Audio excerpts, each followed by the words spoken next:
We're very lucky today to have Steve and Deb Bouricius to talk to us about hummingbirds. They are an amazing couple. They No, have worked on hummingbirds for 23 years. They've banded 11 hummingbird species in Colorado alone. I think I understood that correctly.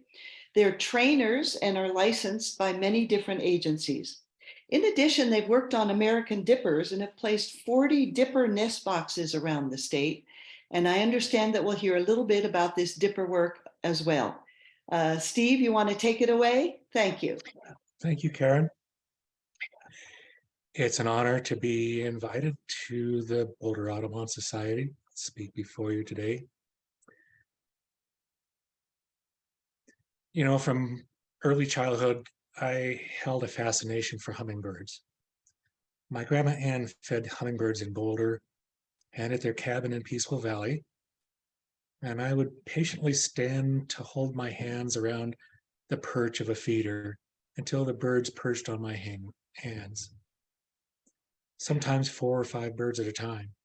The grasp of their claws and the vibration of their breathing made the connection that this tiny being was sentient and alive, and not so very different from me at all.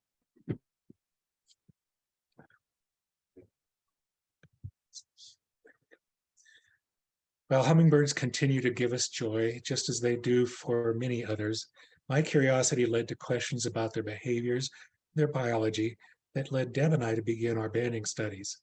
This talk is to share with you a few of the things we've learned and hope to learn about hummingbirds in Colorado and beyond.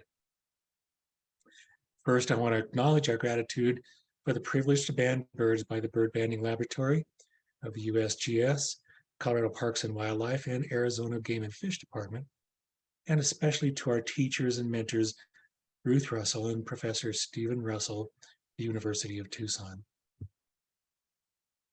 Since 1999, we've banded hummingbirds on both sides of the Continental Divide. One of our goals was to study the nesting black-chinned using our orchards. And we would typically identify 30 to 50 nests in the orchard each year and track them from their first brood through the second and sometimes third broods. Statewide, black-chinned broad-tailed hummingbirds begin arriving around the 15th of April, some earlier, some later. I wouldn't be surprised to hear a few reports within 2 or 3 days.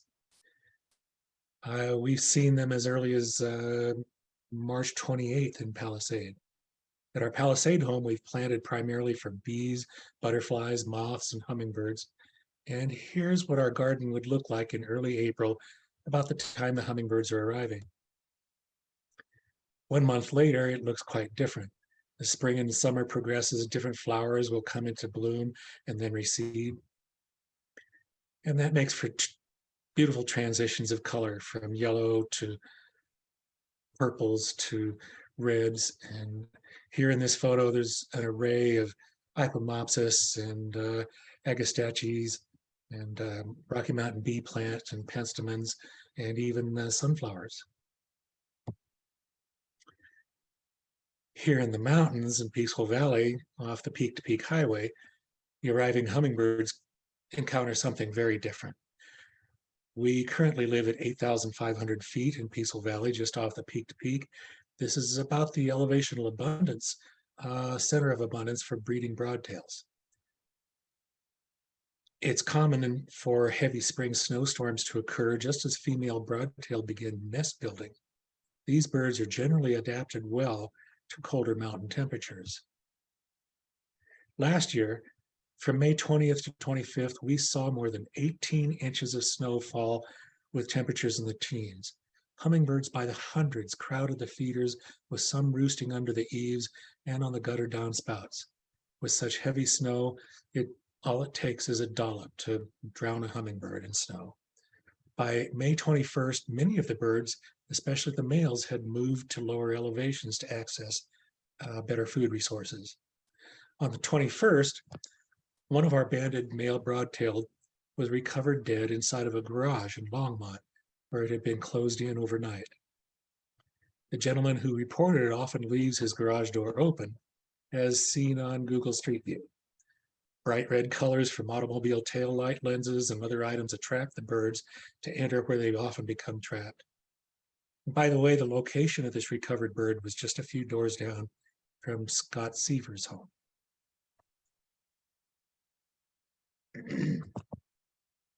We make a habit of always keeping our garage door closed. Here, when it snows, you can see we'll attach pie plates over the feeders to reduce the snow load around the feeder ports. And as necessary, we'll pour a little hot water over those ports to keep them clear for the birds. This photo is from May 20th, just after the biggest snow fell. You'll note the feeders are hanging courtesy of a pulley system that we use to hoist the feeders up under the eaves, which gives them some protection and also keeps them out of the reach of the bears. By early June, the birds are breeding and beginning to active nesting. In late summer, we collect seed material from fireweed, western salsify, dandelion, and others. We also save hair from moose, elk, rabbit, other mammals, or Siamese cats. We store these over winter and put it out for the birds in the spring, and they use it heavily for nest building. This hen is collecting seed material from the fireweed we collected the previous fall. Hummingbirds are in the family Trochilidae with 358 species in the Western Hemisphere. Only 16 species regularly breed in the United States. They range in size from the tiny calliope hummingbird to the I have it on. to the blue-throated hummingbird. The earliest hummingbird ancestor, which had the characteristics of modern hummingbirds, appeared 30 million years ago in Europe. And these fossils were discovered, two in Germany and one in France. The oldest fossil of hummingbirds found in the Americas is only 1 million years old. So why are the hummingbirds now only in the Americas?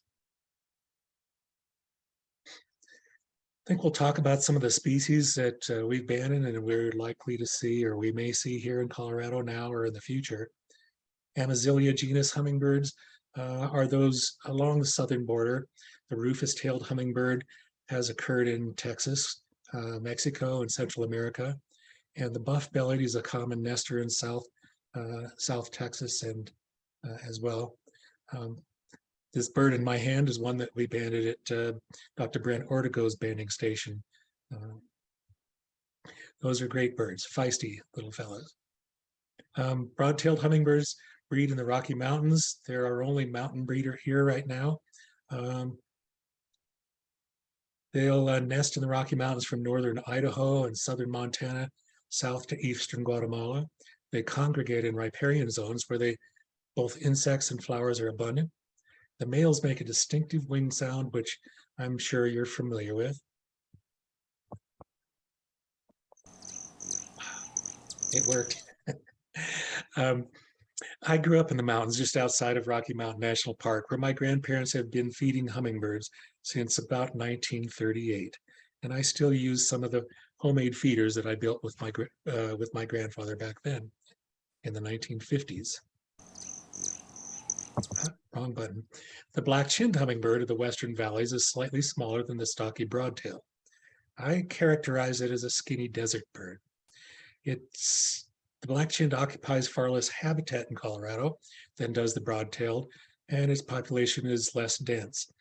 It was estimated at less than 1/10 of the broadtails in Colorado, approximately 122,000 versus about 1.5 million individuals. I expect that's changed by now. On the Front Range, black-chinned have expanded during the past 30 years from Colorado Springs and Canyon City area to northern Colorado and probably into Wyoming now. Black-chins prefer riparian habitat as much as broadtails do, and black-chinned populations have undoubtedly been aided by habitat changes associated with irrigation.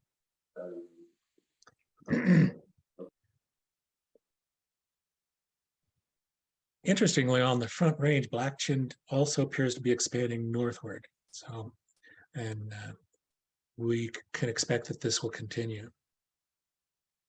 A close comparison between the male and the female black-chins reveals that the female is noticeably larger with a somewhat longer bill.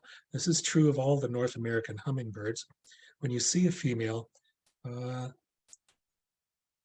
get a chance to compare it with the males, it should be fairly obvious that's that size difference. The rufous hummingbird of Pacific Northwest is a regular post-breeding fall migrant. There's our rufous. They show up generally here around the 4th of July on their southbound migration. They migrate from North Mexico beginning in February up the west coast as far as southeast Alaska. Some actually begin nesting by mid-February there. Their route is elliptical, shotgunning out east and south back across the United States and then down into Mexico for the winter. A small but growing number of rufous now winter in the southeastern United States and generally migrate across the southern tier to the west coast. They probably just follow Interstate 10 all the way west to the coast and then move up north as they disperse into their breeding grounds. Calliope hummingbird, like the rufous, is a regular post-breeding fall migrant. We start seeing them generally around the 10th of July. In most years, we'll see them in far fewer numbers than rufous, but there is a pattern to suggest that many more birds move through Colorado and east during drought years, especially drought that occurs a little north and west of Colorado. Interestingly, the vast majority are females and immatures with fewer adult males, which means they may more easily be overlooked by the casual birder. This smallest of all North American birds is pretty much unmistakable by its very small size, short bill and tail, and a rather pot-bellied appearance. It looks very much like a miniature. The females look like a miniature broadtail. And you note that about 15% of the adult female calliopes will show some iridescent pink, purple, and gold spotting in the throat. Immature females do not have this spotting at all. One can tell the difference between a female calliope with iridescent spots from the immature male that also has iridescent spots by the color. The juvenile male's color will be the same dark magenta of the adult males, whereas that of the adult females will be rather pink, much lighter. Do it the easy way. This calliope male wears a band measuring about 1.1 millimeters inside diameter. He wears it like a loose bracelet on the arm, and it weighs about 6/10,000ths of a gram, a tiny fraction of the bird's 2.4 gram weight. The ruby-throated hummingbird is also common in Colorado in summertime. There are almost 40 accepted records of ruby-throated in Colorado, but they likely occur every year in small numbers as in riparian zones of the eastern plains, where small numbers will probably breeding. We've banded 3 juvenile ruby-throated hummingbirds at our home in Palisade. The Rivoli's hummingbird, formerly known as the Magnificent, is native to Mexico and the southern tier of southwest Arizona, New Mexico, and Texas. It's a large hummingbird, 5.5 inches long, with an 8-inch wingspan and weighing 7.5 grams, about twice that of our medium-sized hummingbirds. It is known to pioneer in the southern Rocky Mountains, including Oak Creek Canyon in Arizona and in the mountains of Colorado. This is a comparison of the Rivoli's with the medium-sized white-throated mountain gem, very similar to our black-chinned hummingbird. A Rivoli's hummingbird, this female is one that was banded in Boulder County, not far from the first Rivoli's nest, collected by Bailey and Needrock in Colorado in the 1960s. This bird happened to weigh a healthy 7.5 grams and sported a reserve of fat on the 10th of November. The Annas is a rare visitor to Colorado, with one to a few showing up every year. Annas have expanded throughout the Southwest and north into the Alaska Panhandle. I've long expected them to expand into Colorado, but that really hasn't happened. Uh, Last year, a male Annas actually visited the home of Scott Sievers in Longmont. This is an adult female that we caught in Grand Junction in November 2004. An hour earlier, and a few miles away, we also abandoned an adult female Costa's hummingbird. These birds spent the winter in the Grand Valley. I mentioned one of our goals has been to document rare hummingbirds in Colorado, and that was the case with this broad-billed hummingbird, which remained at a feeder late into November. It was so late, the host called the Division of Wildlife, worried about whether it would migrate in late November. When I heard of the bird, it was reported as a late black-chinned. I immediately thought it might be an out-of-range Annas and went to take a look. You can imagine our surprise to find this broad-billed hummingbird instead. That was pretty exciting because I knew it was a first Colorado record. I was even more surprised to find that it was already banded by Nancy Newfield in Louisiana. This is one of the most amazing hummingbird recaptures of all time. Since then, one other broad-billed was captured in 2005 by our colleagues Fred and Tina Engelman. It was a male found near Colorado Springs.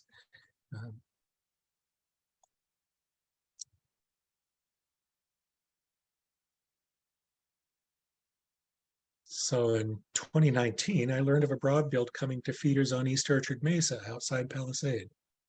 It was at the home of Gene Byrne, a retired wildlife biologist and Colorado game warden. Gene had operated a MAPS banding station and gave permission to band the bird. This bird was caught only 3 miles from the first Colorado record broad-billed and 3 miles from our farm.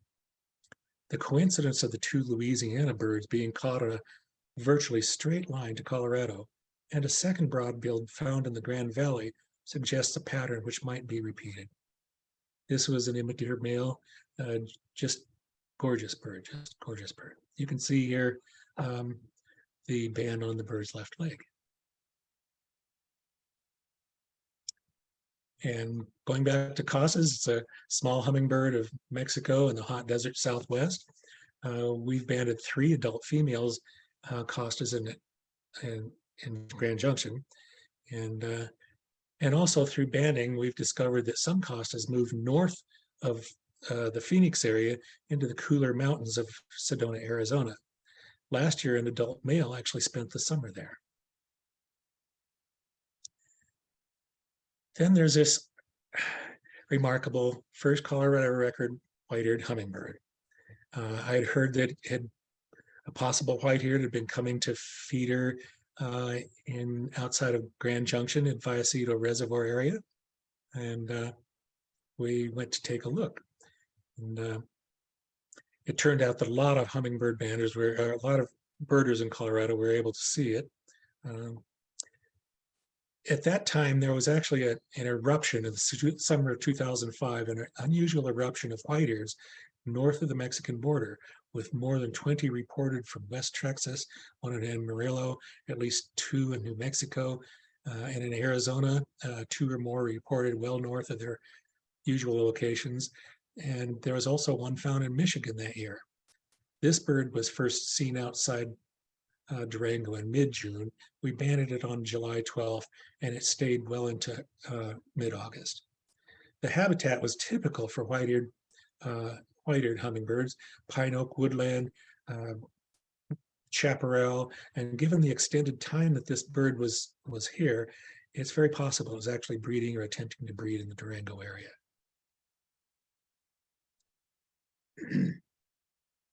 The Mexican violet ear is also a rare accidental. I believe there are 2 Colorado records.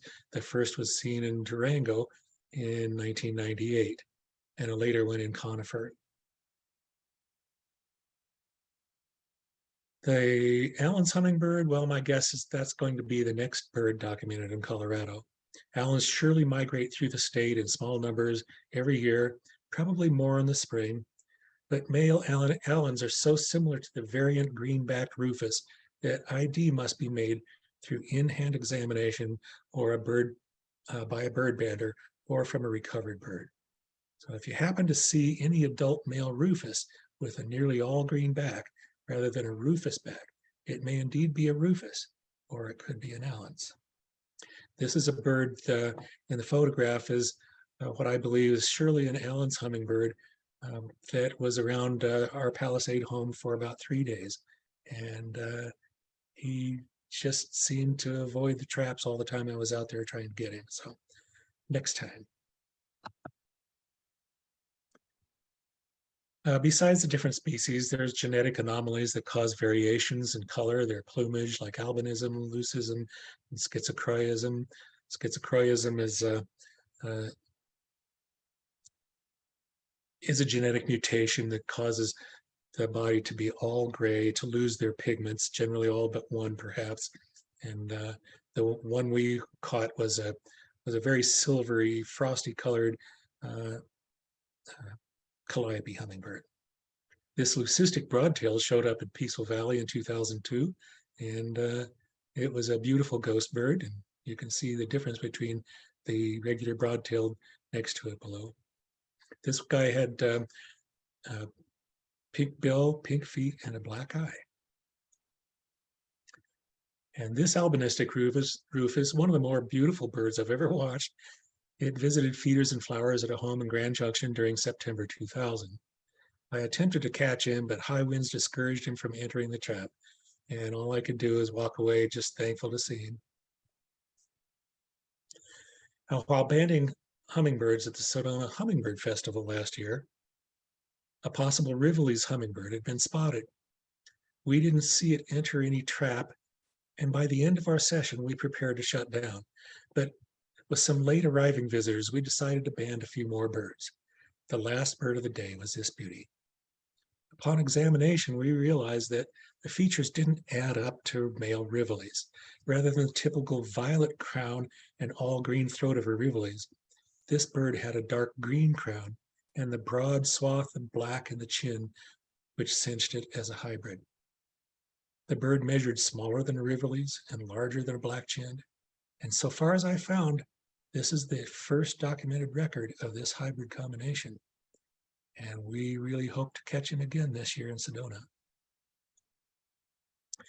And so let me take a moment and just suggest for those of you who can't get enough of hummingbirds, the Sedona Hummingbird Festival events are packed with field trips, presentations, a hummingbird art market, banding demonstrations, and more.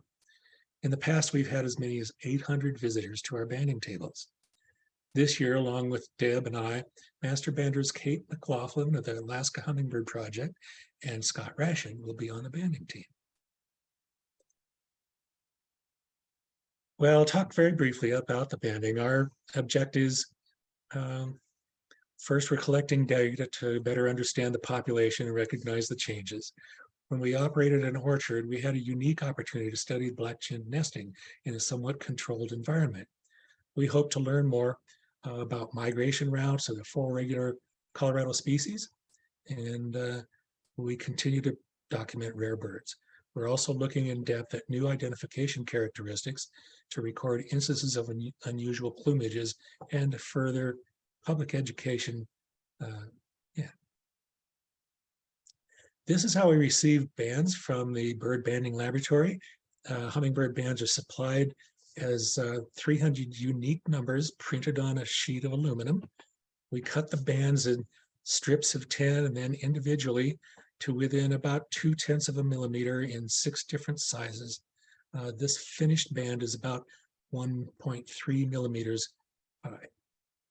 That bird's going to wear the band for life, so it's our responsibility to ensure the bands have minimal impact on the bird.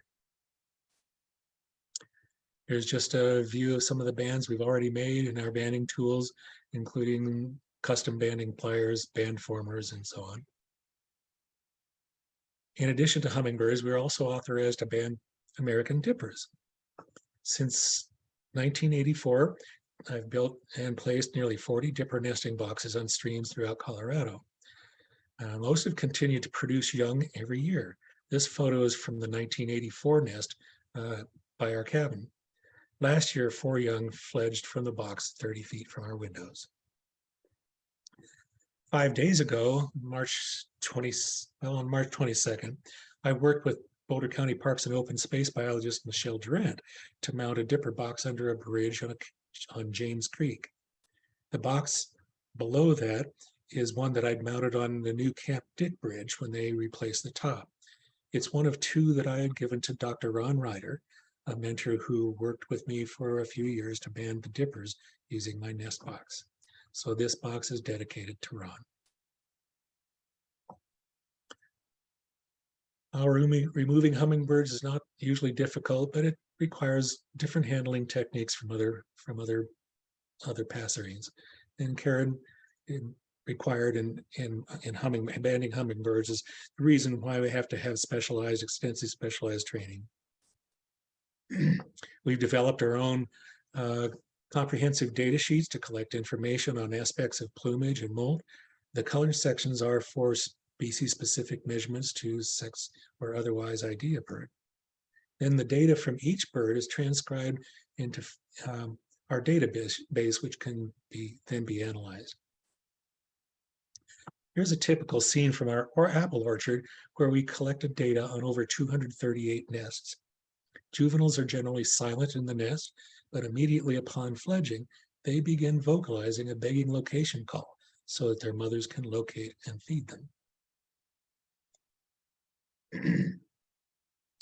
The females will lay eggs about 1 to 2 days apart and incubate for about 15 to 17 days before hatching. Because the first egg is incubated before the second is laid, the first bird is measurably larger than the second and often fledges the nest earlier. However, males are smaller than females, so if the male is hatched first, they tend to be the same size. If the female is hatched first, the size difference between those nestlings is considerable. This is our typical setup for banding nestlings in the field. The black-chinned hummingbird nestlings can be accurately sexed at a very young age by the spots in their throat.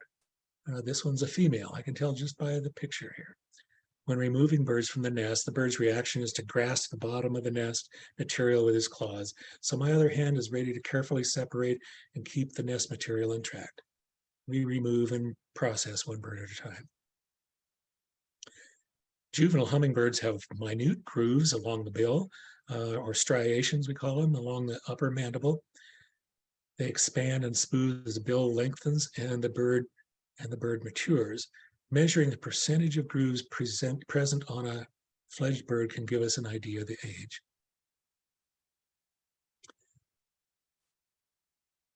This bird is weighing in as 3.7 grams at 13 days old.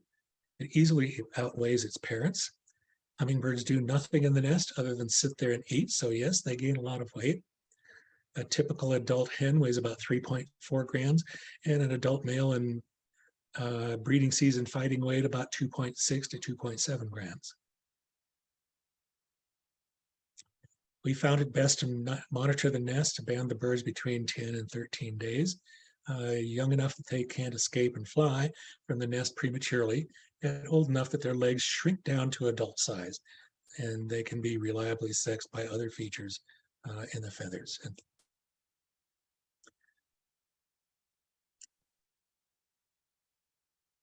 In 2009, with the help of other Colorado hummingbird banders, Debbie and I hosted the 8th biennial meeting of the Hummingbird Research Group. That group includes all licensed hummingbird banders in North America. 75 people, 38 banders, spouses, and volunteers gathered for banding, scientific papers, and demonstrations at our mountain cabins near Rocky Mountain National Park. In 3 mornings, we banded 1,539 hummingbirds, including 1 foreign recapture and another bird which was later found in New Mexico.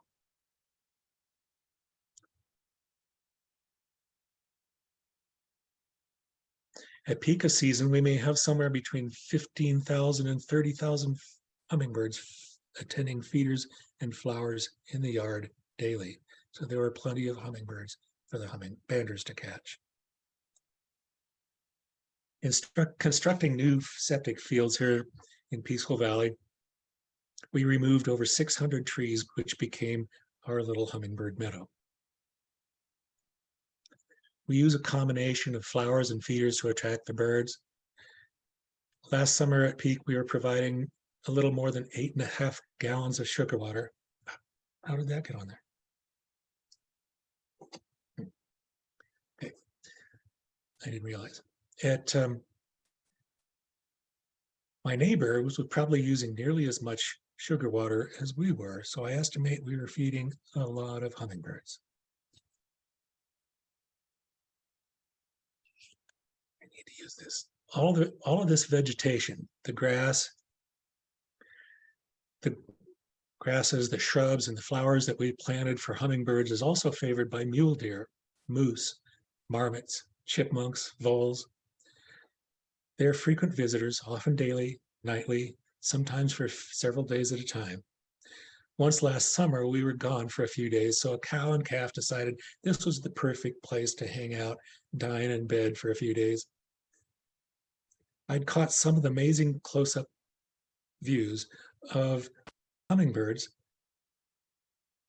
flying around within inches of these moose, feeding on the flowers, the very plants that the moose were chomping on. And this guy is eating fireweed, the very, very plants that the hummingbirds need. They eat everything.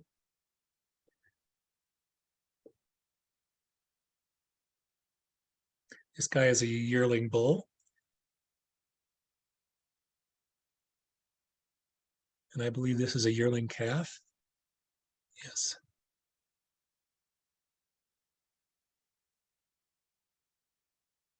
Yeah. Stop eating the fireweed, please.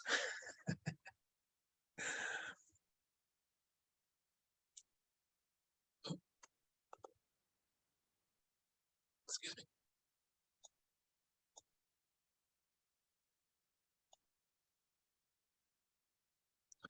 Let's see.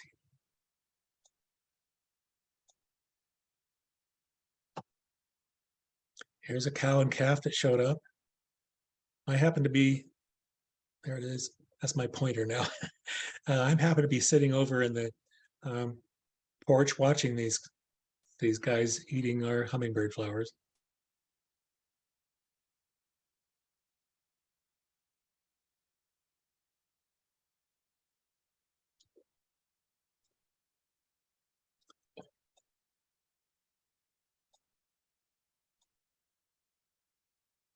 So I'll just give a real quick look at some of the hummingbird flowers that we use in Palisade and Peaceful Valley. One we like is grown as both a tree and a shrub. It's called the Chitalpa or pink dawn. It's a cross between desert willow and the catalpa tree.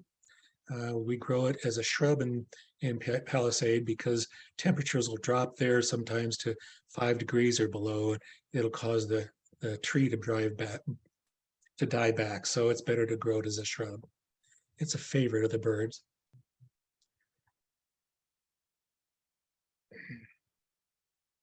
Chitalpa and honeysuckle can grow at lower elevations like Longmont and Boulder too. We like the standing cypress and hypomopsis that is also a favorite of the birds. A variety of flowers may have limited sugar but attract insects that the birds use.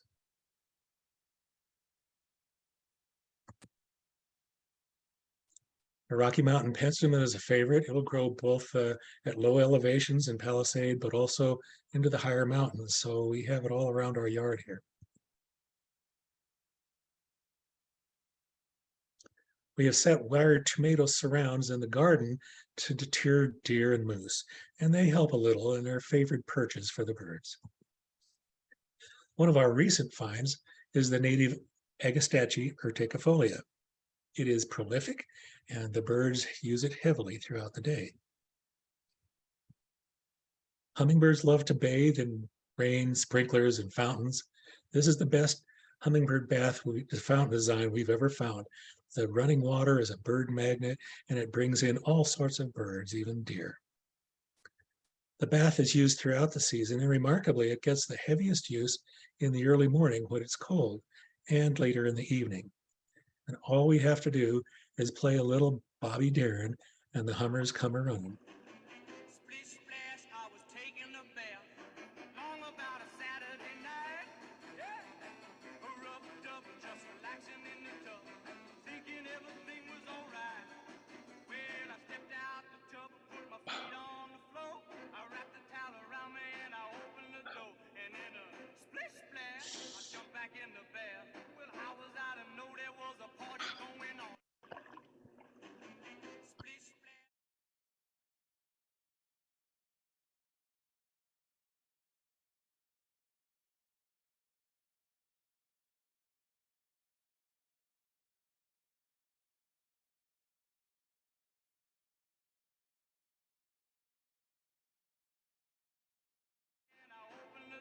Anyway, in closing, I'd just like to say a few things. As citizen scientists, I think there's something we can all contribute to the RI vacation, whether it's seasonal bird counts, submissions of sightings, habitat conservation, even banding studies. All of it can add to the pool of knowledge, which is becoming increasingly important.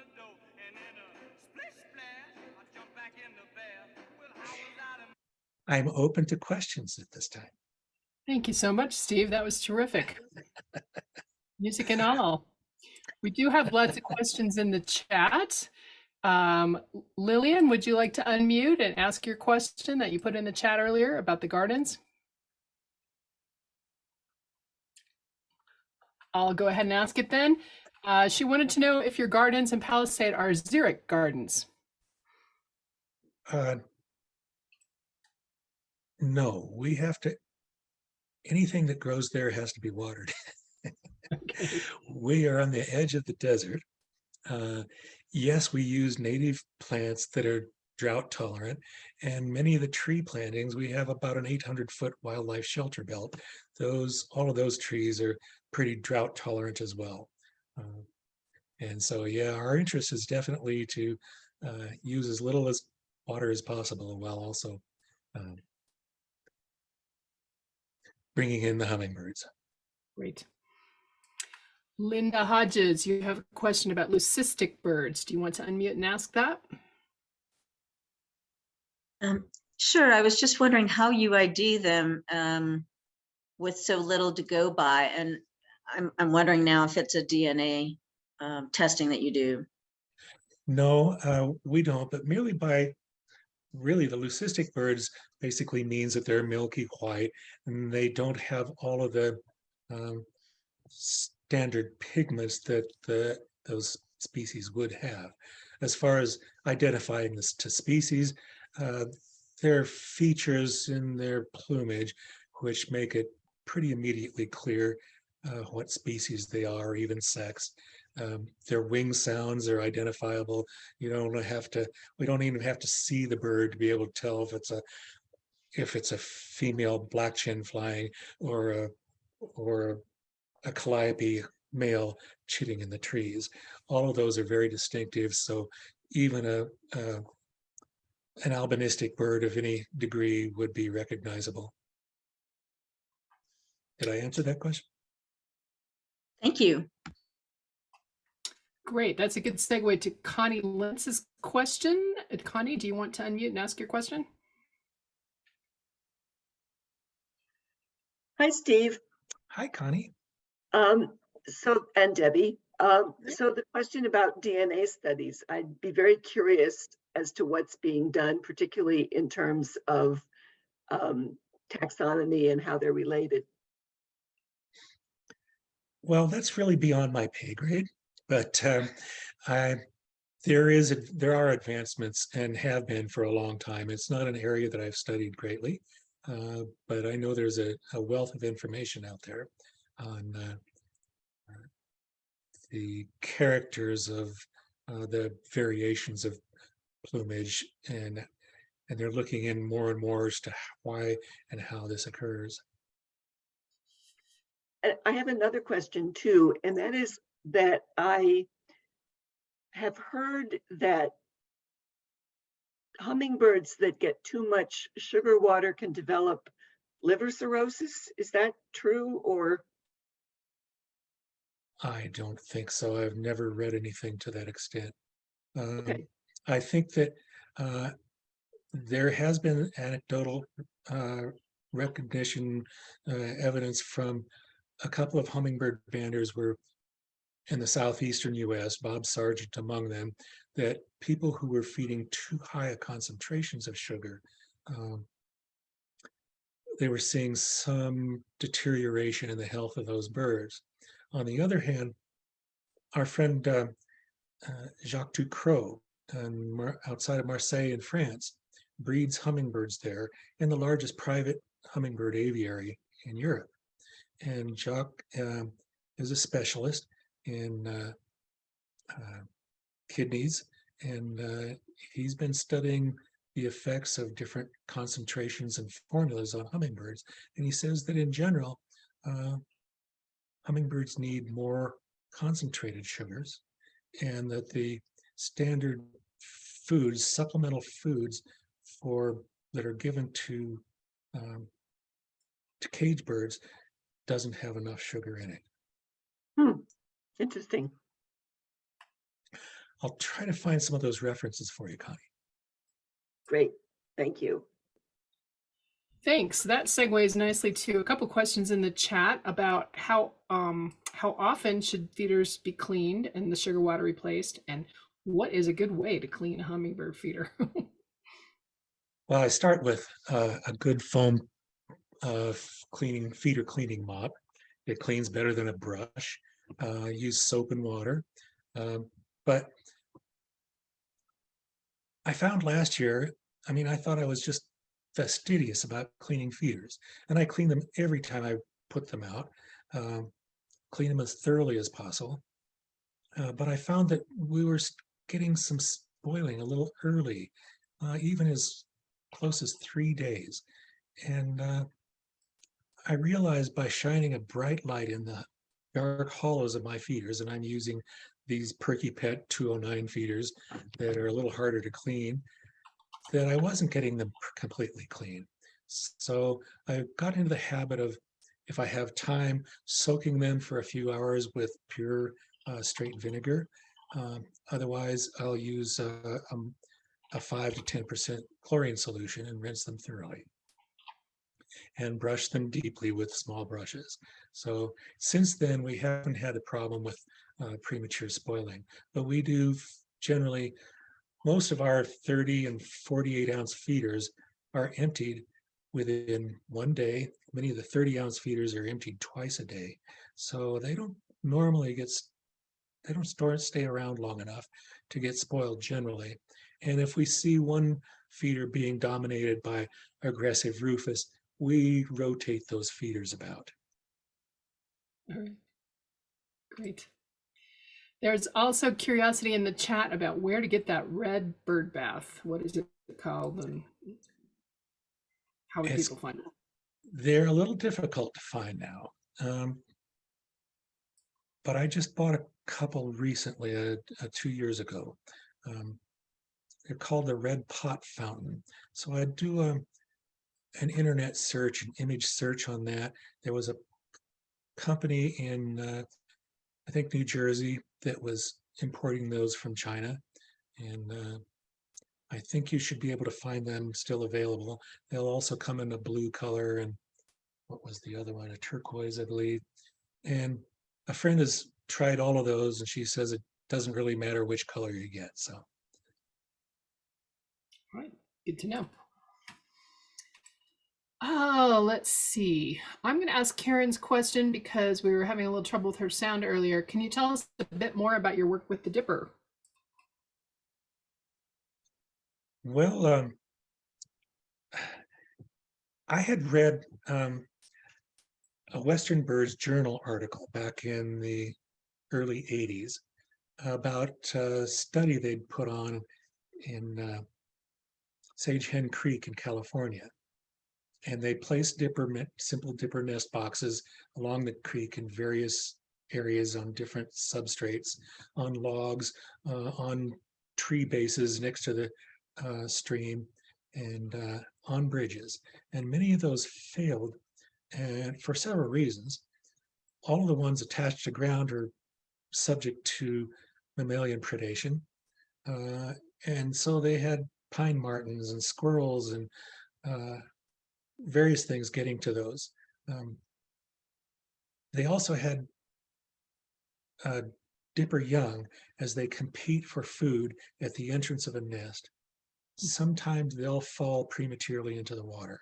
And so I realized instead of having a purely open box, that I needed to create a barrier in the front, not just to help retain the young and the nest material, but also make it a little more difficult for an avian predator to be able to get into the box.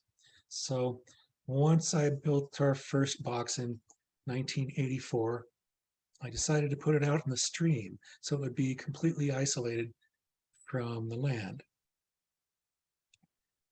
3 days later, after returning from the CFO convention, there were dippers nesting in that box. Well, that was encouragement enough, and I started building more boxes. I built bridge abutment models and ceiling or rooftop models to go to the underside of bridges, and I placed them in locations all over the area. We had 6 boxes altogether on the South St. Vrain, from Brainerd Lake, Sourdough Trail Crossing, one at the Camp Tahosa Bridge, and 2 on the Benedict property, and 1 also at the Saran St. Vrain Trail. There are only 2 of those still in use, but they both fledged birds last year. The one on the Sourdough Trail on the South St. Vrain and the Saran St. Vrain Trail. So I'm continuing to work with dipper nest boxes, and now that I'm retired and working harder than I ever did, I still don't have a whole lot of time to build them, but I'm going to be working with them. And by the way, the folks in, I just learned from a great lady in Carbondale that the town of Carbondale is looking to name the dipper its town bird. So they're looking to build and place dipper nest boxes along the Roaring Fork there. I had actually originally placed 4 boxes on the Roaring Fork with Linda Vidal back in the 1980s, and I know at least one of those is still in use. I love the idea. I could go on for a whole program about dippers. All right, we'll be back in touch. I love the idea of having a town bird too. Gabby Samaniego, do you want to unmute and ask your question? And also other folks, raise your hands or let us know. You can raise your hand using the reaction button on your screen or put it in the chat and we'll catch you. Sure, thank you. Hello, thank you for the presentation. It was really great to learn about the work you do in your place. So I'm a bit curious about if you have peer-reviewed papers that have been published using your data, and if so, where if you could guide us to like the titles of them and where we can find them. And my second question is, once you start your banding season, how often do you band? Is it on a weekly basis, bi-weekly, or what is it? It isn't on a regular basis in general because we both have other jobs. And so in general, we've banded when we've been able to, when we haven't been tied down by other responsibilities. I've published a few papers, like in the CFO journal and other locations. They're not really peer reviewed, but we have some in the works right now. And we've been gathering material for a book on the hummingbirds of the Rocky Mountain states and provinces. Perfect. Thank you so much. And if I can ask one more quick question. The work that you are planning to publish, is it on trends in the populations, maybe survival or demography? Partly because we haven't banded on a regular basis, it wouldn't cover that very well. We do have a lot of data on the nest results and watching the progression of nests in the orchard from first, second, and third broods. We have a number of observations as to dipper behavior and things like delayed nesting due to flood conditions and competition among individuals in the territorial competition in the stream. Mhm. Oh, thank you so much. Great, thank you, Gabby. Bart, would you like to unmute and ask your question? Yeah, I did it in advance. There have been actually a few papers now in Costa Rica about in the high mountains. This is where this has been studied, where they're 10,000 feet or some of them higher. It has been found that the hummingbird, where there are big hummingbird galleries, which are, of course, big attractors for tourists. We visited some of them, Steve. It seemed to impact some of the very rare plant species. Many are endemic to only one mountaintop, and the peculiar plant that it's called paramo or paramo. It's common throughout the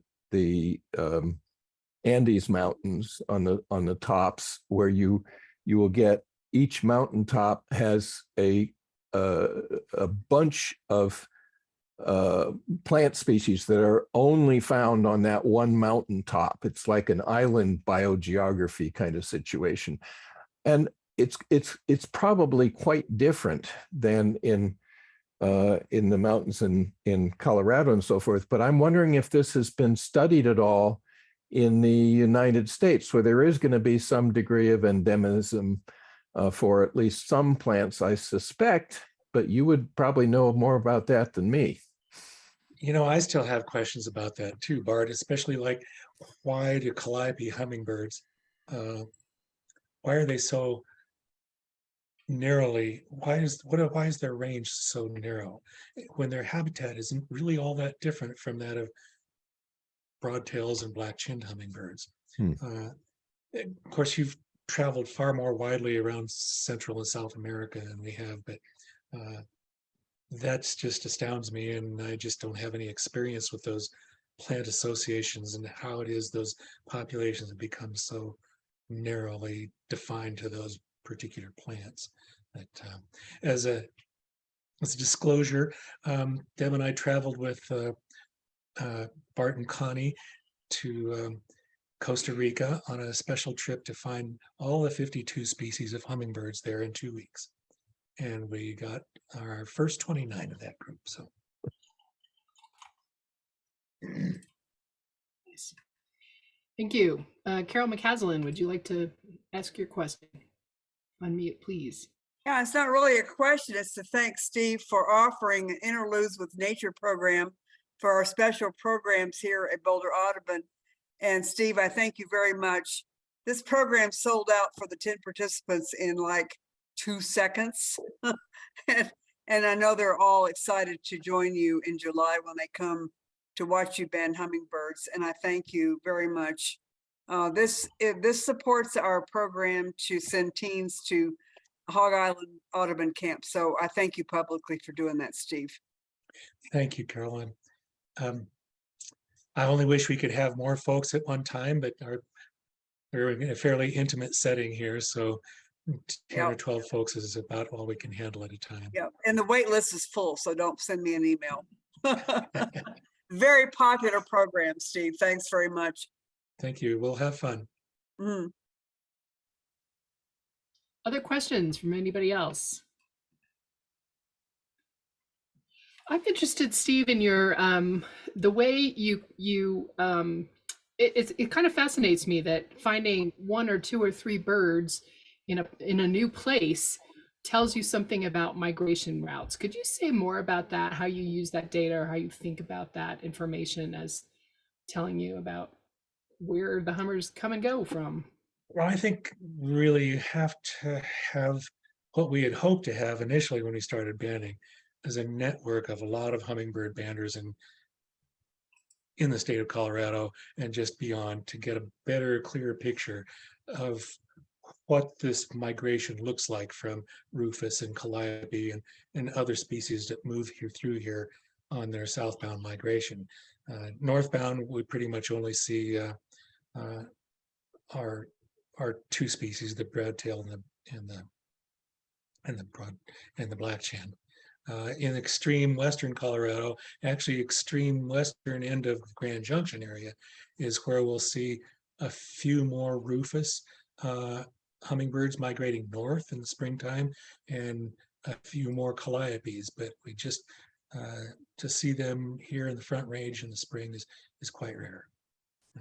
So I really can't speak much more to that because we just haven't done that much wide area banding as far as migration. But we do see in the numbers and the makeup of the birds that we catch, particularly with the calliopes, and they vary from year to year, that actually the majority of calliopes we see here on the Front Range are adult males. And we get a whole lot more juveniles and females on the western end. So it's fairly clear that there is some different use of habitat there, the flyways when they move south. Neat.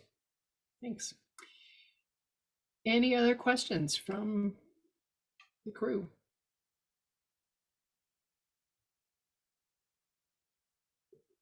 It's a great program. I love all the photos. It was so exciting to see all these beautiful little birds, and I can vouch for the fact, having attended one of your interludes programs years ago, or your BCNA classes, that it's a thrill to feel a little hummingbird take off from the palm of your hand. It's a wonderful little bird. Thanks so much.